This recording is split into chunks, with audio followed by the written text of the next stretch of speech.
Bonsoir à tous et soyez les bienvenus si vous nous rejoignez sur l'antenne de Grand Lille TV. Nous sommes le vendredi 22 juin. Voici ce qu'il faut retenir de l'actualité du jour.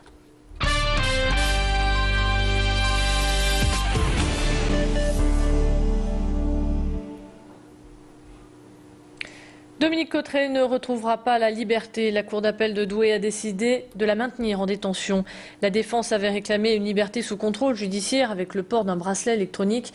Visiblement, l'enquête de faisabilité pour placement sous surveillance électronique n'a pas convaincu la cour d'appel. Cette aide-soignante de 47 ans est accusée d'avoir tué 8 de ses nouveau-nés à Villers-au-Tertre. Il s'agit de la plus grosse affaire d'infanticide qu'ait connue l'Europe.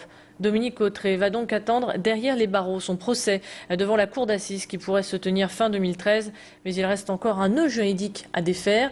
Le délai de prescription pourrait jouer en faveur de l'accusé puisque la défense a démontré que 7 de ses enfants sont nés bien avant l'an 2000, soit plus de 10 ans. Dominique Cotret pourrait être jugé pour un seul de ses crimes, le 8e enfant. L'avocate de l'accusé s'explique sur cette non-libération au micro de Clément Carion. Malheureusement, Dominique Cotret est maintenu en détention. J'ignore la motivation à cet instant. Nous n'aurons la motivation précise que dans le milieu de semaine prochaine. C'est une énorme déception parce que toutes les conditions ont été remplies pour un placement sous contrôle judiciaire. Et puis deuxième observation, le ministère public avait lui-même défendu la demande de contrôle judiciaire de manière excessivement motivée. Et une nouvelle demande de remise en liberté pourrait être renouvelée par la défense dès la semaine prochaine. C'est peut-être la fin d'une longue série de braquages sur la métropole. La police vient d'interpeller 3 individus suspectés d'avoir commis 9 vols à main armée, 5 vols de véhicules et d'avoir mis le feu à ces voitures.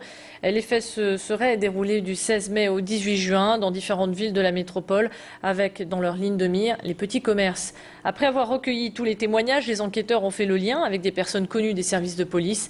Un homme de 37 ans et son fils âgé de 15 ans, habitant tous les deux à Haubourdin, ainsi qu'un autre mineur de 17 ans ont été arrêtés. Tous les 3 ont été mis en examen et écroués pour vol en bande organisée avec armes, vol en réunion et destruction de véhicules par incendie. On écoute à ce sujet le procureur de la République adjoint de Lille. Les individus qui ont été identifiés au nombre de 3. Il s'agit d'un homme de 37 ans qui a été plusieurs fois condamné, son fils de 15 ans et un autre mineur de 17 ans qui aurait participé, lui, à 4 des 9 vols à main armée. Les 2 mineurs sont défavorablement connus. Ils ont reconnu l'intégralité des faits et ont été mis en examen hier pour vol avec armes commis en bande organisée, vol en réunion et destruction par incendie, et ils ont été placés sous mandat de dépôt. Un accident du travail a coûté la vie à un employé ce matin à Wattrelos. Les circonstances de l'accident sont encore floues. Ce matin, vers 10h15, un salarié de l'entreprise Sénélar, spécialisé dans la négoce du bois, situé rue des Bonnetiers, s'est retrouvé écrasé sous un chargement de bois. Malgré l'intervention des secours, l'homme est décédé sur place. Les orages d'hier ne sont pas passés inaperçus et pour preuve, ces images qu'on va découvrir, une maison a été foudroyée à Marquette-les-Lilles où il y a eu finalement plus de peur que de mal. Un couple et ses 3 enfants étaient absents au moment des faits. Les dégâts sont considérables. La toiture mais aussi le premier étage ainsi que le rez-de-chaussée ont été fortement endommagés par le début d'incendie. La famille sera relogée par la mairie le temps que leur maison soit de nouveau habitable. Des navettes passe-partout font leur apparition dans le Vieux-Lille. Ce quartier de la capitale des Flandres, qui n'a jamais été desservi par le métro et les bus, va enfin pouvoir être accessible à tous. Le lancement officiel a eu lieu aujourd'hui. En tout, 5 minibus fonctionnant au gaz et d'une capacité de 13 places assises desserviront l'hypercentre, le centre commerçant ainsi que les quartiers plus éloignés du Vieux-Lille. Autre nouveauté, et pas des moindres, vous pourrez monter et descendre quand vous le désirez, même entre 2 arrêts. Ces navettes seront en service du lundi au samedi de 7h à 21h. Martine Aubry, la maire de Lille, revient donc sur ce projet au micro de Macha Gunessen.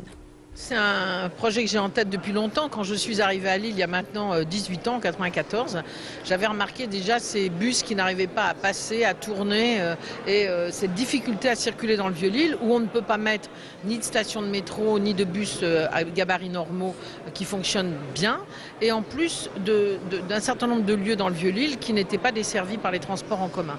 Donc on a mis beaucoup de temps parce que c'est très difficile de trouver des navettes chez des constructeurs qui en plus fonctionnent au gaz, donc qui ne polluent pas. C'était très important dans des rues aussi étroites. Il n'y avait qu'un seul modèle existant.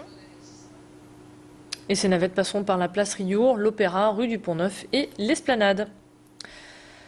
Même si le temps n'est pas digne d'un mois de juin, rien ne vous empêche de penser à vos prochaines vacances. Et justement, vous allez pouvoir en profiter puisqu'arrive la 10e édition du TER Mer et du TER Vert.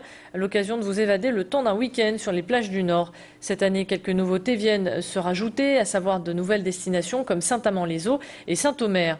En partenariat avec la SNCF, des milliers de billets seront proposés à 1 € l'aller-retour. Un voyage écologique et économe qui remporte chaque année beaucoup de succès.